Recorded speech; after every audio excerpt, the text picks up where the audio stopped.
जब आप किसी से बहुत ज़्यादा एक्सपेक्टेशन लगा लेते हैं और वो आपकी एक्सपेक्टेशन को फुलफिल ना कर पाए तो डेफिनेटली डिसअपॉइंटमेंट तो बनता है। यही हाल आजकल मेरे साथ भी है। जियो एयर फाइबर प्लान को लेके मैं बहुत हद तक डिसअपॉइंट हूँ। तो वो कौन कौन से ऐसे पॉइंट्स हैं जिसने मुझे डिसअपॉइंट किया है, इन्हीं सारी चीज़ों की जानकारियाँ लेकर आ गया है आपका अपना tech clinic. First point of disappointment, outdoor unit. जैसा कि आप लोगों ने कमेंट सेक्शन में बार बार कहा कि जियो एयर फाइबर में एक आउटडोर यूनिट होगा जो आपकी छत पे लगेगा, बट मैं हर बार डिनाई कर जाता था कि नहीं, यहाँ पे कोई भी आउटडोर यूनिट आपको देखने को नहीं मिलेगा। इसके पीछे क्या रीजन थे? डेफिनेटली कुछ ना कुछ रीजन रहे होंगे, तभी मैं ऐसे बात करता हूँ, अदरवाइज मैं विदाउट रीजन के कोई भी चीज़ बोलता नहीं हूँ। तो यहाँ पे सबसे बड़ा जो रीजन था वो था एयरटेल एयर फाइबर को लेके। देखिए फ्रेंड, एयरटेल ने अभी कुछ दिन पहले अपना एयर फाइबर सर्विस लॉन्च किया है, जो कि जियो से काफ़ी जल्दी लॉन्च कर दिया उन्होंने।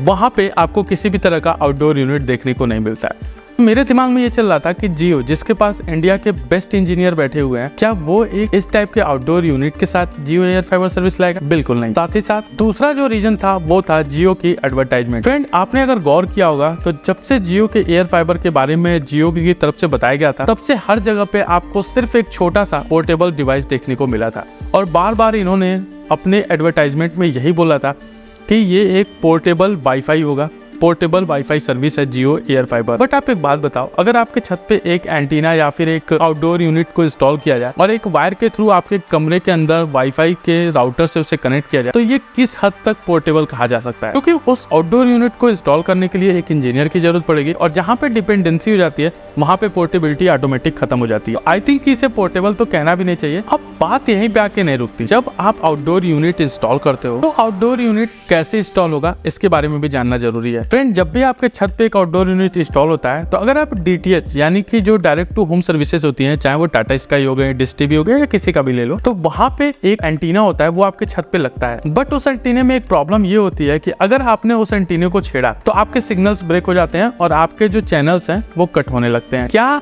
इस जियो एयर फाइबर का भी जो आउटडोर यूनिट है, क्या उसको भी किसी स्पेशल एंगल या फिर किसी ऐसे जगह पे इंस्टॉल करना होगा जहाँ पे सिग्नल्स अच्छे हैं? क्या अगर उसको छेड़ा जाए, क्या वहाँ पे भी सिग्नल डाउन वगैरह की प्रॉब्लम्स देखने को मिलती है? इसको देखना काफी इंटरेस्टिंग होगा। अब यहाँ पे भी दो बातें निकल के आती हैं। अगर छेड़ने से सिग्नल डाउन होता है देन तो ये एकदम ही वर्स्ट कंडीशन हो जाएगी। बट अगर छेड़ने से सिग्नल डाउन नहीं होता है, यानी कि आपको छत पे सिर्फ अपने टांग देना है, ऐसे कहीं पे वॉल पे या कहीं पे भी माउंट करना है और एक वायर लाके अपने घर में लगा लेना है अपने राउटर्स के थ्रू, और आप इंटरनेट स्पीड का आनंद ले पाओगे, देन तब भी ये सही है। फिर भी हम कुछ इसे पोर्टेबल कह सकते हैं, क्योंकि इस केस में अगर हम अपना लोकेशन थोड़ा बहुत चेंज करते हैं, जैसे मान लीजिए कि कोई बंदा किसी फ्लैट में किराए पे रहता है, रेंट पे रहता है, वो अगर रूम चेंज करता है तो उस केस में वो दूसरे रूम पे ले जाके अपने बालकनी या फिर अपने छत पे उसे टांग सकता है, और टांगने के बाद वो अपने इंटरनेट का इस्तेमाल कर पाएगा। बट अगर बार बार इंस्टॉलेशन के लिए इंजीनियर की जरूरत पड़े देन बहुत ही दिक्कत वाली बात है। पहले ही आउटडोर यूनिट था तो यार पहले क्लियरली बोलना चाहिए था कि एक आउटडोर यूनिट होगा जो आपके छत पे माउंट होगा और एक इंडोर यूनिट होगा जो आपके कमरे के अंदर रहेगा। तो ये थोड़ा सा डिसअपॉइंटमेंट लेवल थोड़ा हाई हो जाता है यहाँ पे, क्योंकि थोड़ी कंफ्यूजन बनी हुई है यहाँ पे इस चीज को लेके। सेकंड पॉइंट ऑफ डिसअपॉइंटमेंट जो कि है प्लान्स को लेके। जियो बहुत बेहतर काम कर रहा है इंटरनेट कनेक्टिविटी को लेके इंडिया में, बट यहाँ पे उम्मीद यही की जा रही थी कि जियो का जो एयर फाइबर आएगा उसके प्लान्स भी काफी चीप होंगे, ताकि इंडिया का हर एक बंदा उसे अफोर्ड कर पाए और अपनी क्रिएटिविटी और एजुकेशन लेवल को अपग्रेड कर पाए। यहाँ पे अगर हम सबसे सस्ते प्लान की बात करें, अब वो 30 MBPS के साथ आता है, जिसके लिए आपको 599 रुपए पे करना पड़ेगा प्लस GST अलग से। अब यहाँ पे अगर हम बात करते हैं इतने सस्ते प्लान की, तो अगर आप जियो फाइबर से इसको कंपेयर करो तो वहाँ पे जो सबसे सस्ता प्लान आता है 30 MBPS वाला। अभी तो फिर 10 MBPS का भी एक प्लान उन्होंने लाया है 198 का, 198 रुपए का।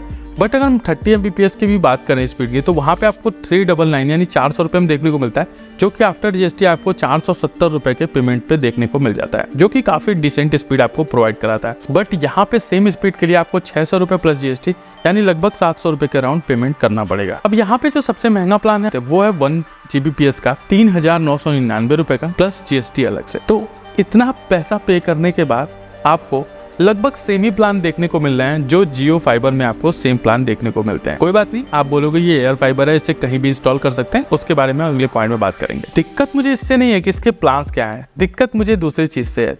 वो ये है कि जो ये 599 का प्लान आपको 30 MBPS का देखने को मिल रहा है, ये प्लान और सस्ते हो सकते हैं क्योंकि इस प्लान में इन्होंने 550 प्लस टीवी चैनल्स और साथ ही साथ 14 OTT एप्लीकेशन का एक बंडल भी साथ में आपको प्रोवाइड कराया है। ये जियो फाइबर में भी सेम बंडल आपको प्रोवाइड कराते हैं, बट उसके लिए ये ऑप्शन आपको देते हैं। अगर आप ऑप्ट करना चाहते हो, टेलीविजन का एक्सेस लेना चाहते हो तो आप ले सकते हो, अदरवाइज आपको कोई फोर्सफुली आपको ये प्लान नहीं दिया जाता, आपको ये बंडल फोर्सफुली नहीं दिया जाता।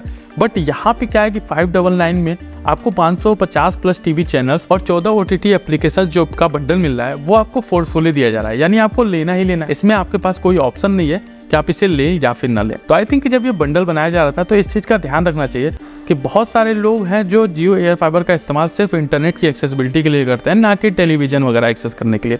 तो वहाँ पे इन्हें एक ऑप्शन एटलीस्ट तो देना चाहिए था कि आप लेना चाहते हैं तो ले भी सकते हैं, अदरवाइज नहीं लेना चाहते हैं तो नहीं भी ले सकते हैं। अब अगर ये एक ऑप्शन प्रोवाइड कराते हैं जिसमें ये टेलीविजन के एक्सेस को लेना या ना लेना आपके ऊपर होता, तो ये जो इसके प्लान के प्राइजेस हैं वो एग्जैक्ट जियो फाइबर के प्लान के प्राइजेस के बराबर ही रहते, तो वहाँ पे ज़्यादा लोग इसे अफोर्ड कर पाते हैं। यहाँ पे अगर आप जियो एयर फाइबर को इंस्टॉल कराना चाहते हो तो आपको सिर्फ 2 ऑप्शन देखने को मिलते हैं। एक है आपका 6 मंथ का प्लान, एक है 12 मंथ का प्लान, यानी कि आपको एक साथ 6 महीने के पेमेंट करना पड़ेगा जो भी स्पीड आप लेना चाहते हैं उसके प्राइजेस के हिसाब से, या फिर एक साथ 12 महीने का आपको पेमेंट करना पड़ेगा।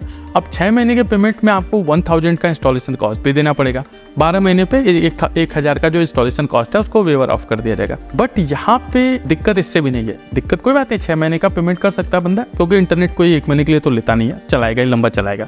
बट प्रॉब्लम ये है कि यहाँ पे रिफंड पॉलिसीज को लेकर कोई चीज़ें क्लियर नहीं की गई हैं। यहाँ पे ये नहीं बताया गया है कि मान लीजिए मैंने इसे ऑप्ट कर लिया, ठीक है, अब मुझे नहीं पसंद आ रहा जियो का, या फिर मैं संतुष्ट नहीं हूँ उसके स्पीड से या किसी भी चीज़ की वजह से, तो उस केस में रिफंड पॉलिसीज क्या है? क्या जो मैं 6 महीने के लिए मैंने प्लान लिया, क्या वो 6 मंथ का पूरा पैसा मुझे रिफंड किया जाएगा? कितने दिन बाद रिफंड किया जा सकता है? जैसे पहले जियो फाइबर में क्या होता था कि स्टार्टिंग में 1 मंथ आपको फ्री दिया जाता था, फ्री ट्रायल था, उसमें आपको 100% का रिफंड मिलता था। बाद में इन्होंने फ्री ट्रायल बंद कर दिया, बट रिफंड 100% का था अगर आप उसको कराते हो। बाद में इन्होंने रिफंड भी बंद कर दिया, यानी अगर आपने ऑप्ट कर लिया, 1 महीने का पेमेंट कर दिया, तो उसका रिफंड भी आपका बंद हो गया। रिफंड कुछ नहीं मिलेगा बस। लेकिन वहाँ पे ऑप्शन ये था कि आप 1 मंथ के पेमेंट के साथ इसे लगवा सकते थे। बट जियो एयर फाइबर में ये दिक्कत है कि आप 6 महीने का पेमेंट करोगे। मान लो किसी भी कारणवश अगर आपको ये पसंद नहीं आता है तो उस केस में रिफंड पॉलिसीज ही क्लियर नहीं है कि मेरा पैसा कितना मिलेगा, कब मिलेगा और कैसे मिलेगा। इसको भी थोड़ा सा कंपनी को क्लियर करना चाहिए। और अगर आप लोग को पता हो रिफंड पॉलिसीज के बारे में, किसी भी अदर सोर्स से अगर पता चला हो तो नीचे प्लीज कमेंट में मेंशन करिएगा, ताकि मैं अगली वीडियो में और लोगों को इसके बारे में इन्फॉर्म कर पाऊँ। थर्ड पॉइंट ऑफ डिसअपॉइंटमेंट वो है लॉन्चिंग लोकेशंस को लेके। अच्छा एक बात बताइए, ना तो जियो एयर फाइबर ट्रू पोर्टेबल है, ना तो जियो एयर फाइबर के स्पीड को इंक्रीज किया गया है। यानी कि जो जियो फाइबर में आपको मैक्सिमम स्पीड 1 Gbps की मिलती थी और मिनिमम स्पीड 30 Mbps की मिलती थी, जो अभी 10 Mbps के भी एक नया प्लान आ रहा है, उसके बारे में हम बात नहीं कर रहे हैं। तो 30 to 1 Gbps की स्पीड मिलती थी, सेम स्पीड आपको जियो एयर फाइबर में भी 30 to 1 Gbps की मिल रही है। ठीक है, पोर्टेबल भी ये नहीं है, मतलब ऐसा भी नहीं है कि प्लग एंड प्ले पे आप अपने घर पे हो, आपने घर पे प्लग एंड प्ले किया, इंटरनेट का इस्तेमाल किया, आप अपने गाँव जा रहे हो, मान लो आसपास कहीं गाँव है, वहाँ पे 5G की एक्सेसिबिलिटी है, तो आप उसे पोर्टेबल जो भी डिवाइस है उसे उठा के अपने बैग में डाला, अपने गांव गए, वहाँ प्ले एंड प्लग किया, वहाँ पे भी आपको इंटरनेट मिल गया। इस टाइप की सुविधा भी नहीं है। फिर इसे बड़े बड़े शहरों में लॉन्च करने का तुक क्या बनता है? बड़े बड़े शहरों में जो लोग जियो एयर फाइबर लेंगे तो ऑलरेडी उनके पास जियो फाइबर का एक्सेस है, और जो लोग एयर फाइबर लेंगे वो एयर फाइबर लेके बैठे होंगे, उनको ना स्पीड एक्स्ट्रा मिल रही है, ना पोर्टेबिलिटी का कोई स्पेशल वो मिल रहा है, तो फिर फायदा क्या है? तो मुझे ऐसा लगता है कि इसको बड़े शहरों में लॉन्च करने के बजाय जियो को थोड़ा सा और समय लेके डायरेक्टली इसे गाँव में लॉन्च करना चाहिए था। गांव में, हिमाचल की पहाड़ियों पे, ऐसी जगहों पे लॉन्च करना चाहिए था जहां पे लोगों को जियो एयर फाइबर का कुछ मतलब समझ में आए, वहां लॉन्च होने का कोई मतलब समझ में आए। अगर यही चीजें गांव में लॉन्च होती, बहुत ज्यादा आउटर एरियाज में लॉन्च होती, तो वहाँ पे ये सारी चीज़ें जो आप आउटडोर यूनिट दे रहे हो उसका भी सेंस बनता है, जो आप प्राइसिंग रखे हो उसका भी सेंस बनता है, यानी हर एक चीज़ का सेंस बनता है। बट सेंस तभी बनता है कि जब ये मुंबई में ना लॉन्च होके किसी गांव के मनकापुर में लॉन्च हो। समझ रहे हैं बात को मेरे? तो ये चीज़ें मुझे लॉन्चिंग लोकेशन भी थोड़ा बहुत डिसअपॉइंट किया है। तो मुझे कुछ समझ ही में नहीं आया कि ये इन्होंने 6, 7, 8 लोकेशन पे लगभग लॉन्च किया है, जो यहाँ पे लोग ऑलरेडी जियो फाइबर है, एयरटेल फाइबर है, बहुत सारी सुविधाएं वहाँ पे ऑलरेडी है, वहाँ पे लोग इसको क्यों लेंगे यार? कोई क्यों अपने छत पे एक आउटडोर यूनिट लगाएगा, अपने घर पे एक पोर्टेबल यूनिट लगाएगा? इससे बढ़िया वो एयरटेल लेके आएगा, इसका तो कोई तुक ही नहीं बनता है। तो इस वीडियो में मैं सिर्फ यही बताना चाहता था कि मैं जियो एयर फाइबर से काफ़ी हद तक डिसअपॉइंट हूँ, बट कोई बात नहीं, चलिए समय के साथ हो सकता है कि जियो अपने आप पे अपग्रेड करे और यहाँ पे आउटडोर यूनिट को हटा के ट्रू पोर्टेबल डिवाइसेस भी लॉन्च करे। वैसे जियो काफी अच्छा काम करता है, काफी सस्ते प्राइसेस में आपको बहुत अच्छी इंटरनेट स्पीड प्रोवाइड करा पाता है। तो बस आज की वीडियो में ये था। वीडियो अगर अच्छी लगी हो लाइक शेयर सब्सक्राइब करिएगा। मिलते हैं अगली वीडियो में, तब तक के लिए गुड बाय।